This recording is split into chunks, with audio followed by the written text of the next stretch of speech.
আসসালামু আলাইকুম। ওয়ালাইকুম সালাম। শেখ, যে দেশে ইসলামী শাসন ব্যবস্থা নেই সে দেশের আইন মানার বাধ্যবাধকতা আছে কিনা? ইসলামী শাসন না থাকুক, একেবারেই কাফির দেশ, আমেরিকার কথা বলেন, ব্রিটেন বলেন, ওই রাষ্ট্রের নাগরিক যদি হন, রাষ্ট্রের আইন মানে ল অফ ল্যান্ড আপনার জন্য মেনে নেওয়া অপরিহার্য, এটি বাধ্যতামূলক। কথা কি বুঝতে পেরেছেন?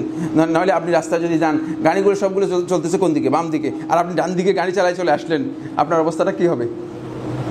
অবস্থা হচ্ছে জীবন শেষ, জীবন নাশ হয়ে যাবে। বুঝতে পেরেছেন কিনা? ঠিক আপনারও একই দশা হবে।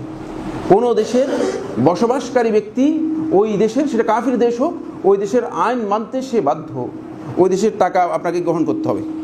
কথা বুঝতে পেরেছেন? মানে ওই দেশের টাকা বাদ দিয়ে যদি আপনি নিজে টাকা আবিষ্কার করে বলেন যে নেন, কেউ দুনিয়ার কেউ আপনাকে দিবে কিনা?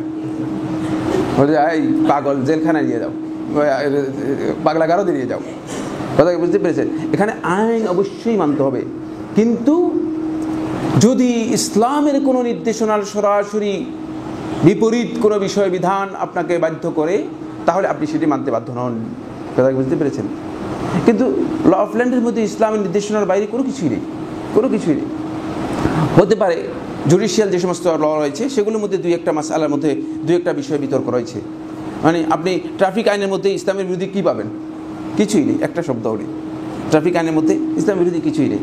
মানে পারিবারিক আইনের মধ্যে দুইটি ল মানে মিসগাইডেড হয়েছে, বিভ্রান্তি রয়েছে, যেগুলো পরবর্তী সময় মানে বিভিন্নভাবে সংশোধন করা হয়েছে। বাকিগুলো সবগুলি পারিবারিক আইন, ইসলামী আইন অনুযায়ী মূলত ঢেলে সাজানো হয়েছে।